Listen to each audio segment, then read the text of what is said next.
Mateus, capítulo 18, versos 1 a 4 apenas. Lemos assim: Naquela hora, aproximaram-se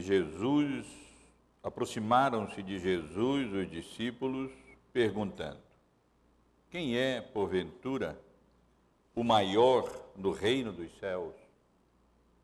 E Jesus, chamando uma criança, colocou-a no meio deles e disse: Em verdade vos digo que se não vos converterdes e não vos tornardes como crianças, de modo algum entrareis no reino dos céus. Portanto, aquele que se humilhar como esta criança, esse é o maior no reino dos céus. Meus irmãos, o capítulo 3 do livro de Gênesis é, sem dúvida alguma, um dos mais trágicos e, ao mesmo tempo, um dos mais importantes capítulos em toda a Bíblia. Esse capítulo nos revela não apenas as motivações que conduziram a raça humana à queda e ao pecado. Ele explica a condição presente em que o mundo se encontra. Ele indica, na realidade, um dos principais, se não o principal problema envolvido nas relações humanas. Revela uma das causas, ou a principal causa, por detrás de muitos conflitos internacionais, sociais, familiares e eclesiásticos também. Ou seja, o capítulo de Gênesis, relatando a queda dos nossos primeiros pais, motivados e tentados, induzidos por Satanás à queda, eles intentaram ser iguais a Deus, e se ensoberbeceram no seu coração, não se satisfizeram com todas as bênçãos que Deus lhes proporcionou como coroa da criação, e com o habitar, o Éden, em que Deus os colocou, eles não se contentaram com isso, não se satisfizeram, e intentaram, ensoberbecidos, exaltados no seu coração, intentaram ser iguais a Deus. E exatamente essa soberba, esse orgulho, a presunção que conduziu os nossos primeiros pais à queda e que na realidade conduziu Satanás à queda, é que está por trás da grande maioria dos conflitos, sejam eles de ordem internacional ou social, ou mesmo familiar, como nós sabemos também, e mesmo, inclusive, conflitos fraternais, se é que podemos chamar assim, conflitos eclesiásticos, problemas que aqui e ali surgem no relacionamento entre irmãos e irmãs em Cristo. Já tive várias vezes a oportunidade de ressaltar e chamar a atenção dos irmãos que a igreja é uma comunidade de santos, no sentido em que é uma comunidade de pessoas que foram redimidas pelo sangue precioso do Cordeiro, separadas do mundo para Deus e constituídas em um povo, propriedade peculiar de Deus. Mas ela é constituída de pecadores. E por trás dos vários conflitos e dificuldades e problemas que aqui e ali nós enfrentamos como igreja, está exatamente o pecado do orgulho, da soberba, da presunção. E por essa razão, meus irmãos, e foi por essa razão que Davi orou: da soberba guarda o teu servo, que ela não me domine. E então serei irrepreensível e ficarei livre de grande transgressão.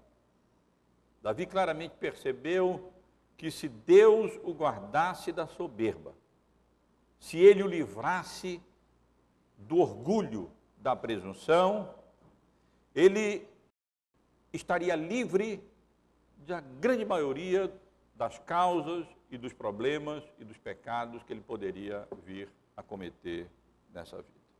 E, meus irmãos, o nosso texto lida com essa questão. É um texto precioso, porque ele aborda exatamente essa questão crucial para o relacionamento cristão.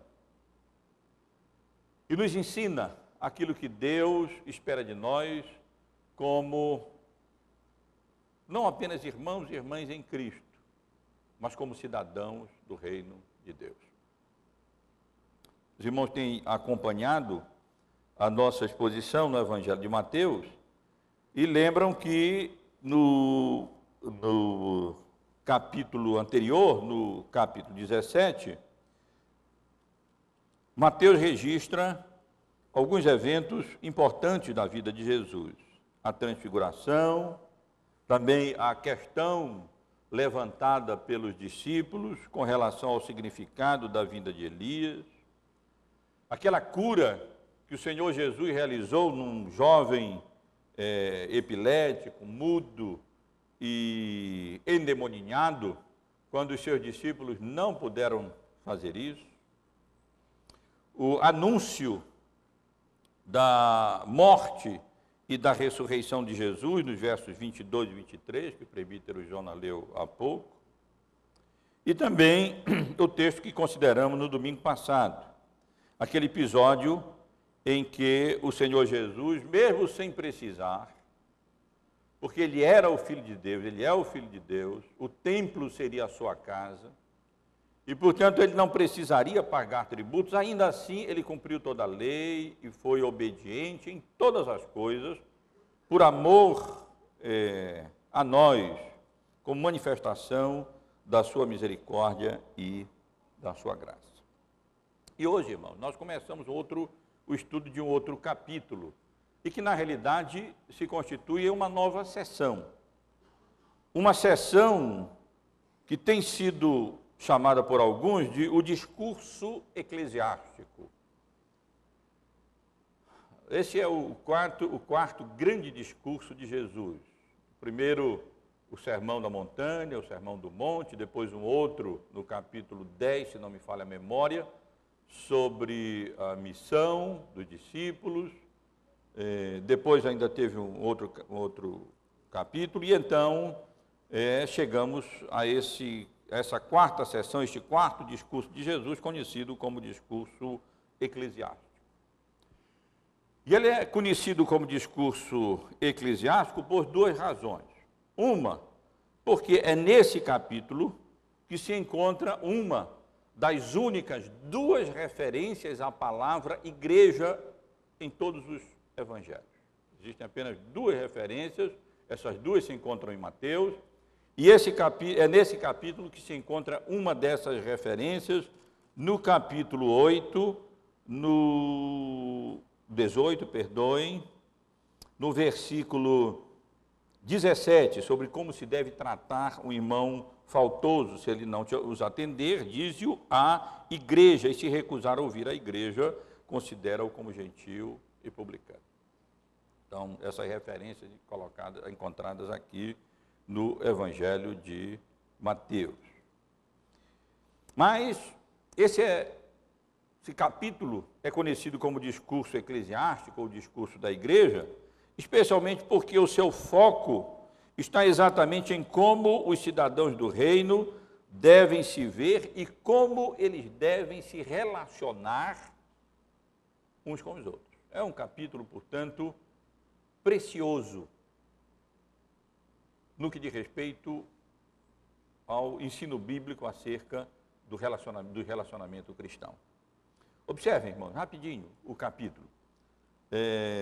Depois da passagem que nós estaremos considerando hoje, nós leremos sobre os tropeços, o perigo, o risco de fazermos tropeçar um desses pequeninos, a parábola da ovelha perdida, como se deve buscar um irmão faltoso, extraviado ou desviado, como se deve tratar um irmão culpado, quantas vezes se deve perdoar um irmão, enfim, todo esse capítulo aborda exatamente várias questões envolvendo o relacionamento cristão. E como somos pecadores e erramos e falhamos, aqui nós temos um capítulo muito prático, muito relevante e muito importante, e eu oro a Deus suplicando a graça dele para que possamos estudá-lo de maneira apropriada, compreendê-lo, e mais do que isso, que o Espírito Santo de Deus nos mova no sentido de aplicarmos as lições que esse capítulo contém à nossa vida. Com relação ao texto específico, os 4 primeiros versículos desse capítulo 18, ele aborda a questão-chave para o relacionamento entre irmãos. Ou seja, como os cidadãos do reino devem ser. Antes de entrar na questão de relacionamento, o problema todo tem a ver com a nossa condição, como nós somos, ou melhor ainda, como nós nos vemos. Qual a avaliação que nós fazemos de nós próprios. É daí que surgem muitos dos problemas no seio da igreja. Qual é a nossa avaliação?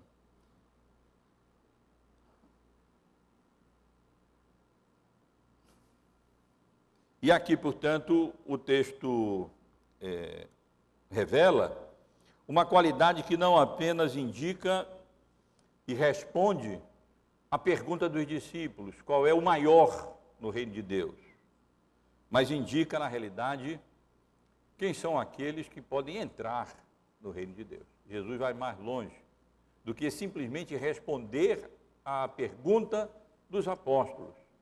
E ele explica que a humildade é uma condição essencial para alguém entrar no reino dos céus. Então eu convido os irmãos e irmãs a manterem a Bíblia aberta e a estudarmos juntos, a refletirmos juntos um pouco mais sobre esses 4 primeiros versículos que acabamos de ler, sobre o tema o maior no reino, ou se quisermos detalhar um pouco mais, a importância da humildade no relacionamento cristão. E sugiro que o texto pode ser bem compreendido da seguinte maneira. No versículo 1, os irmãos podem observar, nós temos a pergunta formulada pelos discípulos.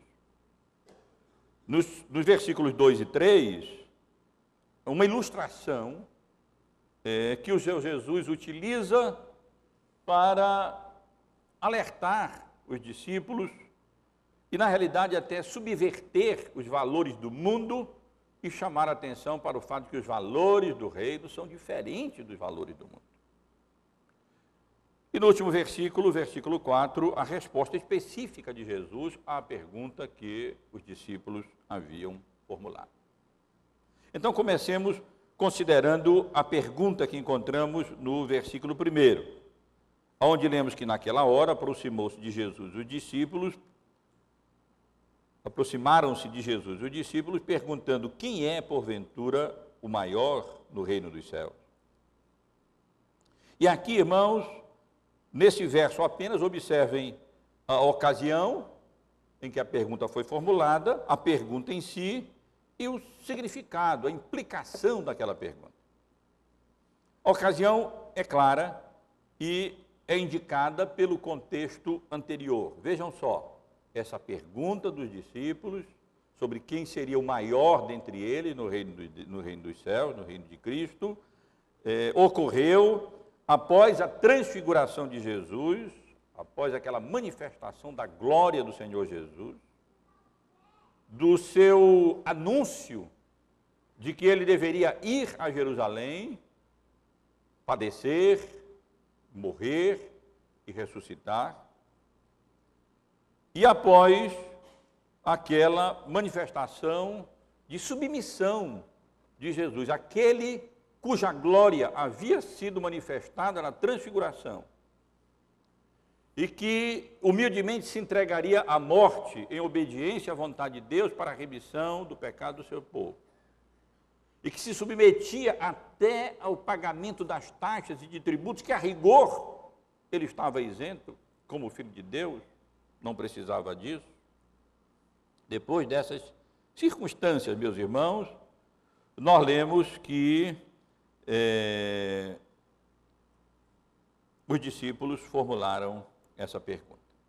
Se os irmãos lerem no Evangelho de Marcos, na passagem paralela, no versículo 33, nós lemos que, tendo eles partido para Cafarnaum, entrando ele em casa, interrogou os discípulos, de que é que discorrias pelo caminho. Então, a pergunta aconteceu numa casa, provavelmente a casa de Pedro. Seu Jesus retornou daquelas viagens que ele havia feito, na região de Tiro, Sidom, de Decápolis, Cesareia de Filipe, depois retornou para realizou aquele milagre ao descer do monte, depois retornou provavelmente para a casa de Pedro em Cafarnaum. Ele se encontrava ali, provavelmente lá na casa de Pedro, na cidade de Cafarnaum, e os discípulos, durante esse caminho, essa caminhada para Cafarnaum, eles vinham, vejam só, eles não vinham meditando sobre a transfiguração.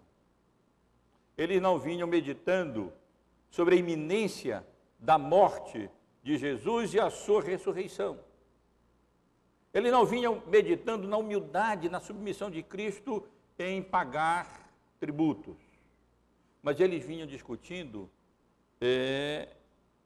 quem seria o maior. E o Senhor Jesus, e o Evangelho de Marcos, e Marcos deixa claro isso, quando nós lemos, como eu mencionei há pouco, que tendo eles partido para Cafarnaum, entrando ele em casa, interrogou os discípulos, de que é que discorrias pelo caminho? Mas eles então guardaram silêncio, porque pelo caminho haviam discutido entre si sobre quem era o maior. E essa é a pergunta que eles formularam aqui. Finalmente, então, eles fizeram a pergunta. Diz o texto lá de Marcos que eles guardaram silêncio quando Jesus perguntou o que é que eles vinham discutindo pelo caminho. Ele sabia, é claro, na sua onisciência, que eles vinham discutindo exatamente essa questão entre si. Mas eles guardaram silêncio com relação a isso, e então, faz de conta que não era com eles, né? E aí então eles fizeram a pergunta como quem não quer nada. Quem porventura é o maior no reino dos céus? E nós podemos aqui imaginar um pouco da discussão. Com certeza, a discussão do caminho não era Pedro dizendo, não, o maior deve ser João. Ou João dizendo, porque afinal de contas era o discípulo amado. E João dizendo, não, com certeza a prioridade no reino vai ser de Pedro. Afinal de contas, ele está presente aqui nesse capítulo o tempo todo, ele é o porta-voz dos discípulos. E Pedro diz, não, eu não. Deve ser André, afinal de contas, ele foi o primeiro a ser chamado entre os discípulos. E outro, não, Filipe. Meus irmãos, com certeza não era essa a discussão.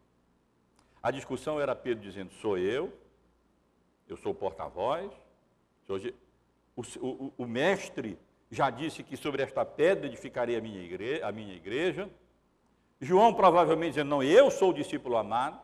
André dizendo, não, eu sou o primeiro. Quem sabe Judas dizendo, não, eu sou o tesoureiro. Quem tem o dinheiro tem o poder. Então, eu serei o primeiro no reino. Ao invés, meus irmãos, de estarem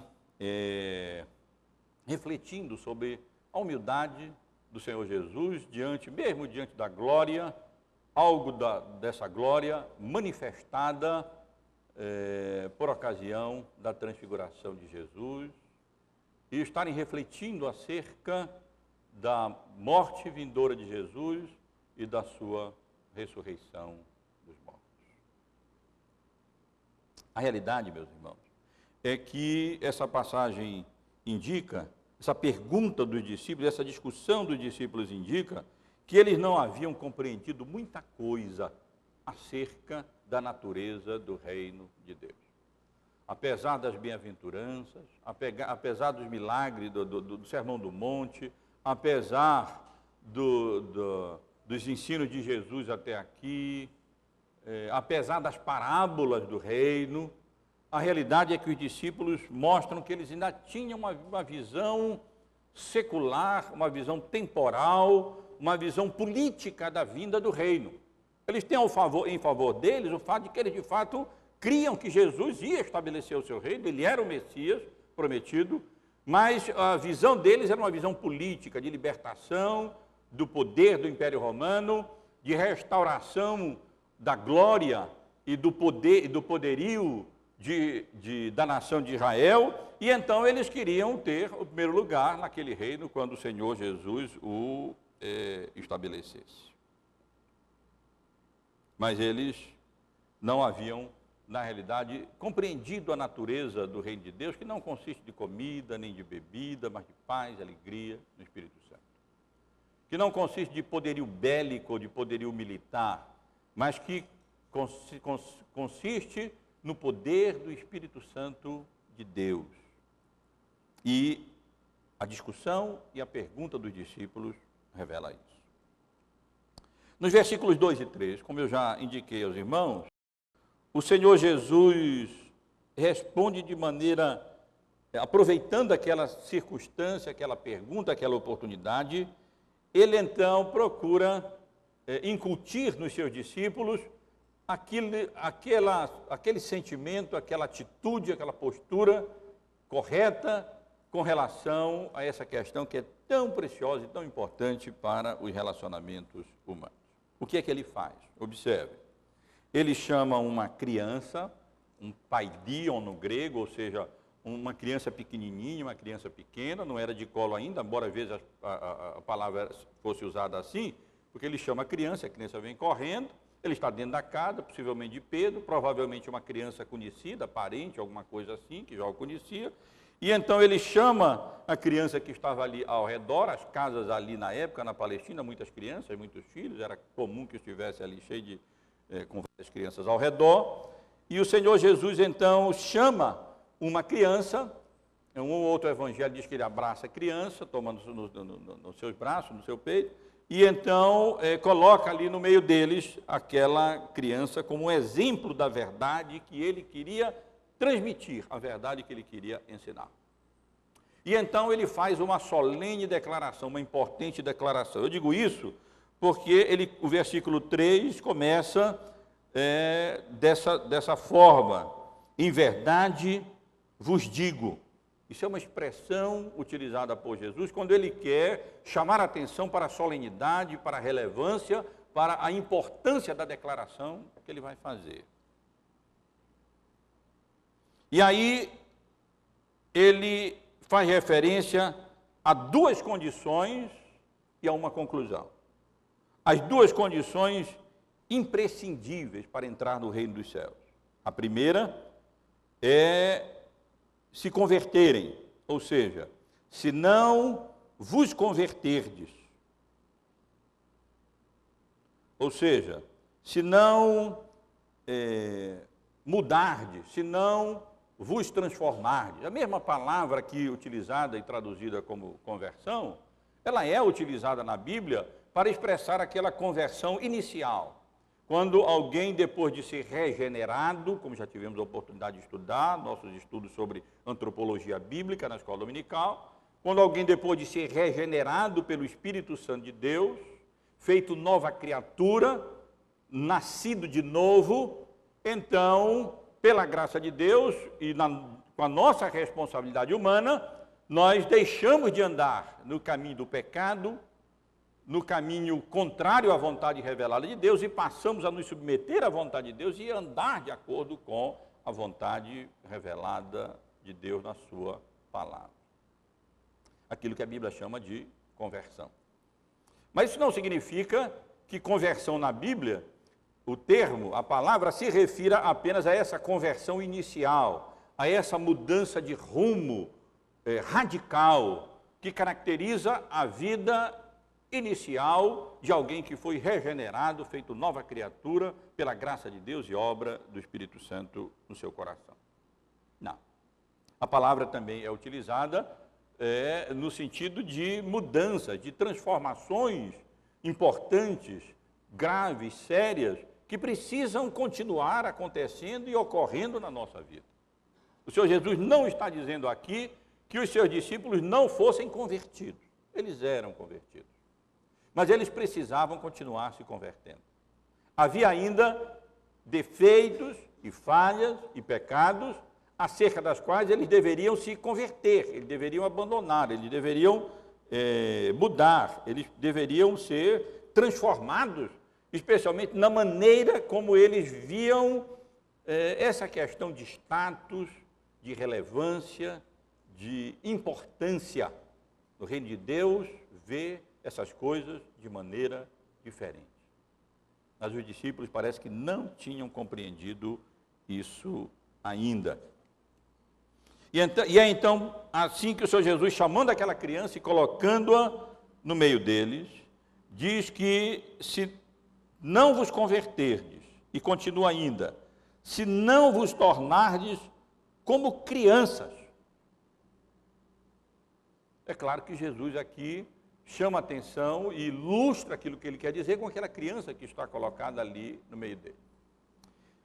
Evidentemente, ele não quer dizer que as crianças são perfeitas, que as crianças são puras, não é? É que elas nasçam como modelo a ser seguido em todas as coisas. Por causa da queda e do pecado, as crianças mostram o egoísmo impregnado no seu coração, a estutícia, como diz o livro de Provérbios, que está ligada ao coração da criança, e a vara a livra dessa estutícia, e de vários outros defeitos que os pais conhecem muito bem, pertencem ao coração da criança por causa da queda do pecado desde a sua infância, desde o momento da sua idade mais tenra. Mas evidentemente que, pelo menos em termos ideais, as crianças mostram algumas qualidades diferentes dos adultos. Elas são mais dadas à humildade, elas são mais dadas à dependência. Em geral, eu sei que o pecado corrompe profundamente o coração e mesmo as crianças podem se tornar orgulhosas, soberbas e podem anelar grandes coisas, mas isso é uma deturpação grave, séria do pecado. Mas, em geral, nós esperamos, pelo menos de uma criança, que elas se manifestem mais humildes e mais dependentes e mais confiantes e que elas não anelem grandes coisas, elas não procurem posição de importância para se mostrar e para se exibir aos outros, para que serem servidas pelos outros. É verdade que o coração está impregnado, o pecado está impregnado no coração da criança, mas as crianças, pelo menos, manifestam ainda alguma humildade em termos gerais, de um modo geral, especialmente quando orientadas, ensinadas, instruídas pelos pais, e dependência, na verdade. Elas não podem se suprir as suas necessidades, né? Elas não podem preparar comida para elas não podem comprar as vestes e tudo, então elas têm que depender mesmo dos adultos e acabam dependendo dos adultos. Elas não têm vergonha de dizer, papai, me dá de comer, ou mamãe, né? e pedir as coisas. E muito provavelmente essa criança foi um bom exemplo. Quando Jesus a chamou, ela obedeceu, ela veio. Muitos adultos diziam, peraí, o que eu vou já? Quem esse homem pensa que é para me chamar assim, me dar ordem assim? Ela provavelmente veio, obedeceu, se colocou ali no meio, e então, com isso, ela demonstrou uma atitude que o Senhor Jesus queria comunicar e queria ensinar aos seus discípulos. Que nós precisamos nos tornar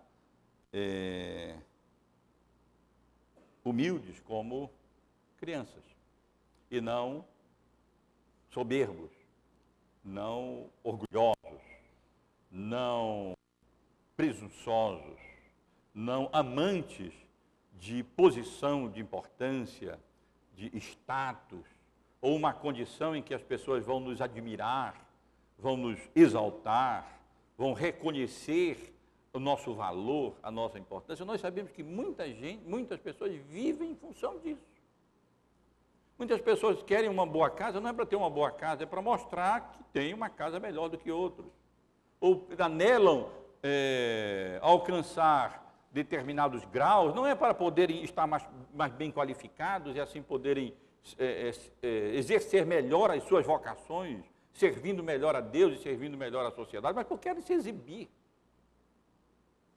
Muitas pessoas anelam determinadas posições, não é porque eles queiram servir as outras pessoas mais e melhor, mas porque querem ser servidos pelas outras pessoas. Quando o próprio Senhor Jesus, o Filho de Deus, veio a esse mundo e disse que eu não vim para ser servido, mas eu vim para servir. Servir. E, portanto, o Senhor Jesus declara que essas condições, ou seja, uma mudança de pensamento com relação a esses valores do mundo, uma transformação radical na mentalidade, na maneira de ver o que é importante, o que é precioso, o que é desejável alcançar nesta vida do mundo e tornar humilde a semelhança de uma criança. O Senhor Jesus diz, no versículo 4, a parte final, é uma exigência seríssima. Ela é indispensável para que alguém possa, de fato, entrar no reino dos céus. Não significa que o discípulo já não tivesse alguma humildade. Claro que tinha. Se alguém não se humilha diante de Deus, ele não pode ser redimido, ele não pode ser salvo pela misericórdia e graça de Deus. Para nós sermos redimidos e para sermos salvos, nós temos que reconhecer que nós somos pecadores, que não temos virtudes, que não há esperança de salvação em nós, que as nossas obras não passam de trapos de imundícia, e então precisamos depender de Deus para a nossa salvação. Como Jesus, na primeira das bem-aventuranças, bem-aventurados são os humildes de espírito, os pobres de espírito, porque deles é o reino dos céus, o reino de Deus. Então, os discípulos certamente haviam já se humilhado, mas ainda, e os irmãos sabem disso, a conversão não significa que de uma hora para outra, toda a nossa visão pecaminosa de mundo e todos os nossos conceitos deturpados e os nossos valores corrompidos que nos foram passados durante a nossa existência antes de convertidos, eles sejam logo vencidos e extirpados de uma vez por todas da nossa vida. O crente sabe que não é assim. Daí todas as admoestações bíblicas, as exortações, as cartas apostólicas, para orientar e ensinar a igreja no sentido de como se conduzir nesse mundo e como se conduzir nesta vida. E com relação a esse aspecto, os discípulos precisavam se converter. E mais, eles precisavam se transformar como uma criança e precisavam aprender que os valores do reino são diferentes dos valores do mundo e particularmente, especialmente, no que diz respeito a essa questão. E que se não havendo essa disposição de humilhação, mencionada lá no Evangelho de Mateus, no capítulo 5, que nós lemos, bem-aventurados os pobres de espírito, os humildes de espírito, porque deles é o reino dos céus, então ninguém pode, na realidade, entrar no reino dos céus. Então vejam que Jesus, ele leva o assunto a outro patamar, ele coloca a questão em outro nível. Os discípulos estavam ali lidando apenas com a questão de status do reino de Deus. E Jesus diz, não, essa questão não é simplesmente uma questão de status. Essa é uma questão essencial, que deve estar presente em todo o cidadão do reino, porque sem ela é impossível entrar no reino dos céus. Porque, como disse ele, em verdade vos digo, que se não vos converterdes, se não vos transformardes com relação a essa questão, e não vos tornardes como uma criança, e tiverem uma avaliação humilde de si próprio, de vocês próprios, e aspirações diferentes das aspirações do mundo, com relação a essa questão de posição e de status, vós não podereis entrar, de modo algum entrareis, ou poderias entrar no reino dos céus. E aí chegamos no versículo 4. E é só aqui que o Senhor Jesus vai, de fato, responder a pergunta específica dele, porque até aqui, ele, como eu disse agora, ele tratou de outra questão, ele ressaltou o fato de que essa questão da humildade e, por outro lado, do orgulho, da soberba, da presunção, ela é não meramente a questão de status, mas ela é uma questão essencial e uma questão fundamental, sem a qual ninguém pode entrar no reino dos céus. Mas agora o Senhor Jesus responde especificamente a pergunta que eles fizeram. E responde dizendo o que ele diz aqui: portanto, aquele que se humilhar. E aí ele deixa claro qual é o aspecto relacionado à criança que ele ilustra aqui, né?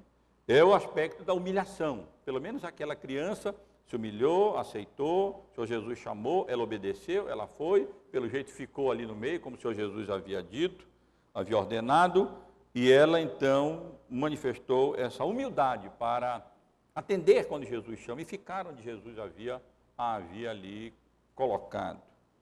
E então ele responde especificamente a pergunta, chama atenção para a ligação, portanto, onde Jesus liga aqui a questão, dizendo que, em outras palavras, que o status do reino status no reino de Deus tem a ver com a condição para entrar nele, essas coisas estão ligadas, e então apresenta a condição, se humilhar como esta criança, e a resposta, este é o maior no reino dos céus. Respondendo especificamente à discussão dos discípulos, à pergunta dos discípulos, o Senhor Jesus diz que o maior do reino é o menor aqui nesse mundo. O maior aos olhos de Deus é aquele que se humilha como uma criança, sem presunção, soberba e orgulho, e então se dispõe a servir.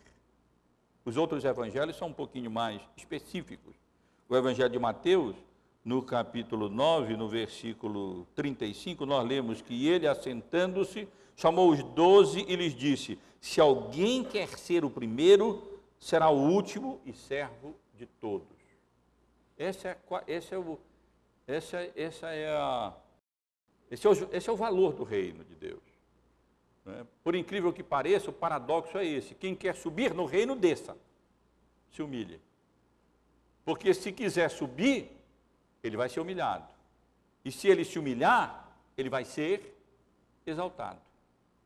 Essa é a mentalidade do reino, no que diz respeito à questão que os discípulos discutiam, ou seja, essa questão de status. E no Evangelho de Lucas, também na passagem paralela, no capítulo 9, no versículo 48, na parte final, o Senhor Jesus disse: porque aquele que entre vós for o menor de todos, esse é que é grande. Esse é que é grande. E aí então, meus irmãos, o Senhor Jesus ensina essa importantíssima lição aos discípulos. Vejam só, nesse capítulo 18, dedicado ao relacionamento cristão. Antes de entrar propriamente dito, nessas questões do perigo de fazer tropeçar os pequeninos, de buscar o irmão perdido, de como o irmão deve tratar o outro irmão culpado, de quantas vezes deve perdoar os irmãos, o Senhor Jesus vai no âmago da questão. Ele entra no âmago da questão. Ou seja, aquilo que causa o problema e aquilo que evita a solução. Os irmãos podem ter certeza disso. Esse é o problema que está por trás da grande maioria dos conflitos e das dificuldades que envolvem as relações humanas e, inclusive, relações entre irmãos em Cristo. Não quer se humilhar, um não quer se humilhar, um quer se ensoberbecer, o outro não quer se rebaixar, não aceita se rebaixar, mas quer se exaltar, quer ter a primazia.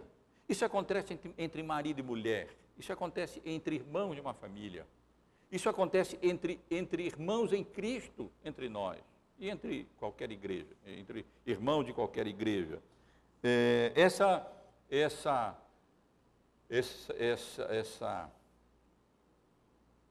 Esse alto, ou esse elevado valor que a pessoa se atribui a si própria e que diminui a outras, e então daí resulta toda sorte de dificuldade e de conflitos e de problemas, inclusive na vida cristã. Então, irmãos, eu quero apenas concluir essa breve exposição, chamando a atenção dos irmãos para as lições desse texto são simplíssimas, são claríssimas.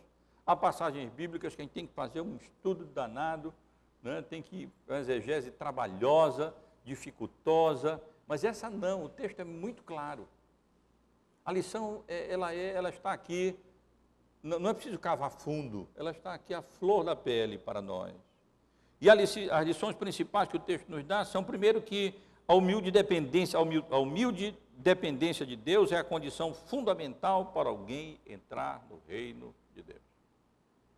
E várias passagens bíblicas deixam isso muito claro. Bem-aventurados os humildes de espírito, como lemos em Mateus, porque deles é o reino de Deus. Bem-aventurados aqueles que se veem indigentes, pobres espirituais e dependentes da misericórdia e da graça de Deus, que reconhecem que as suas obras não passam de trapos de imundície, que não têm condições nenhuma de se apresentar justo ou digno diante de Deus. Bem-aventurados esses, porque deles, e não de outros, é o reino dos céus. Vemos essa lição ainda no Evangelho de Lucas, no capítulo 14, nos versículos 7 a 11, em uma parábola curta que o Senhor Jesus proferiu, que nós poderíamos chamar de a parábola dos primeiros lugares. Nessa parábola, Jesus recomenda que se alguém for convidado para um casamento, não sente nos primeiros bancos, na primeira fila. Porque pode acontecer que chegue alguém mais importante e o espaço lá lotou, e então alguém vem e diz, olha, é o seguinte, levante daí e vá lá para trás, porque chegou o governador aí, chegou alguém mais importante do que você. Puxa, e lá vai a pessoa que anelava o primeiro lugar, agora está tudo cheio, ele vai lá para trás, para o último lugar na fila. Essa é a parábola que Jesus quer dizer. Ele diz, não faça assim, faça o contrário, sente no último. Por favor, irmãos, uma observação aqui, não é uma recomendação para os irmãos sentarem no último lugar, eu nem gosto, sabe? Eu acho que os irmãos devem sentar na frente. Eu até, um dia eu vou tomar talvez essa decisão, de sugerir que os irmãos deixem o último banco, a última fila vaga para os retardatários, aqueles que chegam um pouco mais tarde e tudo. Então, venha mais para frente e também para mães com crianças pequenas e tudo. É muito comum isso nos Estados Unidos, a última fileira das igrejas, serem deixadas para as crianças, as mães com crianças pequenas, poderem sair com facilidade, se os filhos chorarem, ou então para aqueles que chegam mais tarde, retardatários, tem aquele banco lá atrás para sentar, os irmãos sentarem mais para frente. Então, por favor, não tem nada a ver, literalmente, com essa questão, não é? Mas a recomendação de Jesus na parábola no banquete, sente lá atrás, porque aí, ou então num lugar menos privilegiado, um pouco mais distante do bolo, aquelas coisas, né? Porque aí, então, alguém poderá até chegar, o hostess, o dono lá da festa, e dizer, olha, vamos um pouco mais para frente, e aí você vai ser, então, honrado. E Jesus encerra essa parábola dizendo, pois todo aquele que se exalta será humilhado, e o que se humilha será exaltado. Aqueles que procuram o reconhecimento, que anelam a primazia, que gostam dos primeiros lugares, que buscam ser reconhecidos e serem colocados em lugar de importância, em posições mais elevadas, cada vez maiores, com vistas ao reconhecimento dos outros, e terem mais poder e serem servidos pelos outros, cuidado. eles podem vir a ser humilhados. E a humilhação maior é descobrir que não tiveram o coração redimido, que não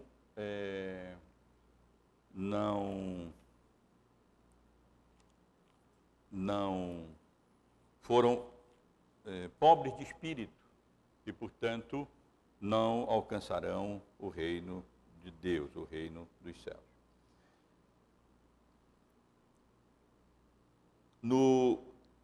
Na carta de Tiago, também encontramos algumas recomendações preciosas nesse sentido. No capítulo 4, 2 versículos são importantes, especialmente o verso 6, Deus resiste aos soberbos, mas dá graça aos humildes. Deus resiste aos soberbos, contudo, aos humildes concede a sua graça.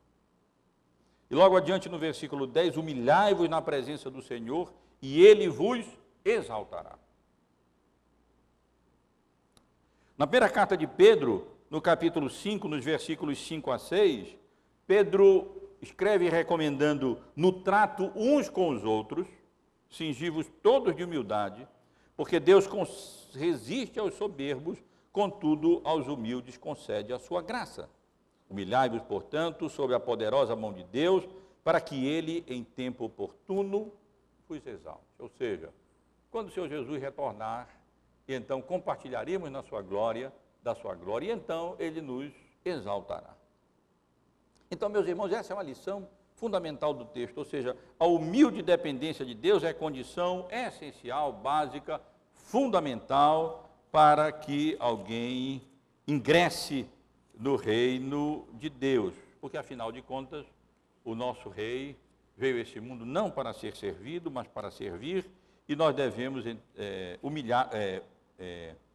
imitá-lo e, com a graça e a misericórdia dele, cultivarmos não a arrogância, não a presunção, mas nos desvencilharmos desses pensamentos, desses valores próprios do mundo lá fora, mas que são absolutamente inadequados para o reino de Deus, que tem valores completamente diferentes. Quem quiser ser grande, que sirva.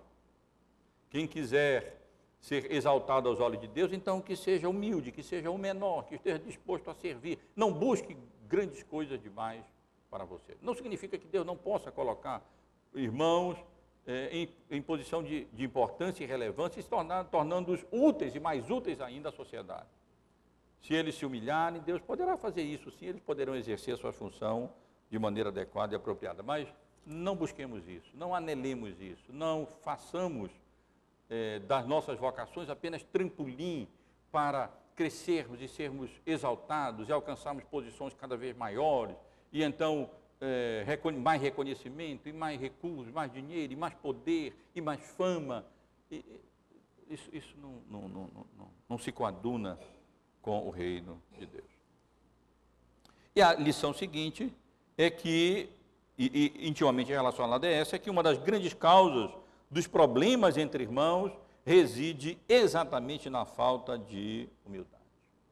Essa é a causa de grandes problemas entre todos os níveis, meus irmãos e irmãs. A falta de humildade. Quem quer ser maior, ele causa logo atrito com os outros. A gente pode imaginar como é que aqueles discípulos chegaram lá com Jesus, em que condições, depois dele virem discutir, não, eu sou maior, fulano é maior, eu sou maior porque eu sou eu sou maior porque eu sou Pedro, a rocha, eu sou maior porque eu tenho a bolsa, eu sou maior porque eu fui o primeiro. Evidentemente que isso causa conflito entre os irmãos. Quando a atitude oposta, quando se procura dar a honra a outro, ao invés de a si próprio, isso facilita tanto as coisas e evita dificuldades e problemas entre os irmãos.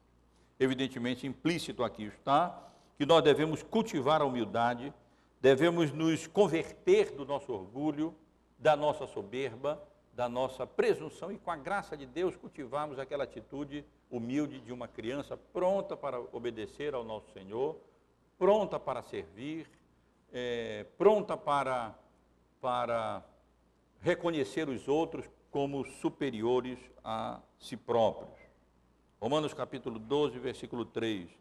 Digo a cada um dentre vós, não pense de si mesmo além do que convém, antes pense com moderação. Não se avalie como grande coisa. Não pense mais do que você é.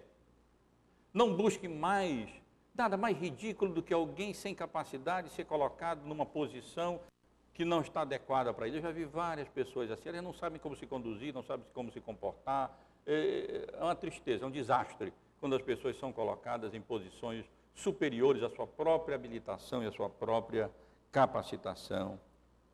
Não pense, digo a cada um dentre vós, não pense de si mesmo além do que convém, antes pense com moderação, com humildade, põe uma régua menor para se avaliar e medir as suas virtudes, os seus dons, as suas habilidades, as suas capacidades, e não se ressinta quando o outro, Deus permite que cresça e avance em posições, em status, em recursos, em graus. Não se ressinta com isso, porque Deus não se agrada e essas coisas não terminam bem. Escrevendo aos Filipenses, Paulo disse, nada façais por partidarismo ou vanglória, mas por humildade, considerando cada um os outros superiores a si próprios. Não tenha cada um em vistas o que é propriamente seu, senão também cada qual o que é dos outros. Se existe uma passagem bíblica fundamental, chave para a resolução, ou até como vacina, como prevenção para dificuldades e conflitos e problemas de toda sorte, é essa passagem aqui, quando Paulo escreve dizendo, não façam nada por partidarismo, nem por vanglória, considerando, mas por humildade, as nossas motivações não sejam a vanglória, não seja o partidarismo, mas seja a humildade diante de Deus. Considerando cada um os outros superiores a si próprios. Não é difícil considerar os outros superiores a nós. Sabe por quê? Porque nós conhecemos os nossos defeitos muito mais do que os dos outros. Nós que nos conhecemos, nós sabemos as nossas faltas, as nossas deficiências, do nosso caráter, os nossos pecados, que os outros nem conhecem. Então, nós avaliamos isso, e avaliando isso, nós temos tudo para dizer. E nós não vivemos a vida dos outros, então não conhecemos os defeitos, as dificuldades, os problemas dos outros. Só um ou outro, né? Que pula assim, que transparece e tal, ou então que nos causa incômodo em alguma situação e tudo. Mas nós conhecemos as nossas próprias faltas. Nós sabemos que nós somos pecadores. Nós sabemos que nós não somos tudo isso que alguém possa pensar, não. Nós somos muito, muito, muito menos do que qualquer avaliação que qualquer outra pessoa possa fazer. Então, nada façais por partidarismo ou vanglória, mas por humildade, considerando cada um os outros superiores a si mesmo. Não tenha cada um em vista o que é propriamente seu, senão cada qual o que é dos outros. Que a nossa motivação não seja o nosso próprio benefício próprio, mas sim o benefício das outras pessoas. Meus irmãos, essa não é a nossa natureza. Não sejamos hipócritas.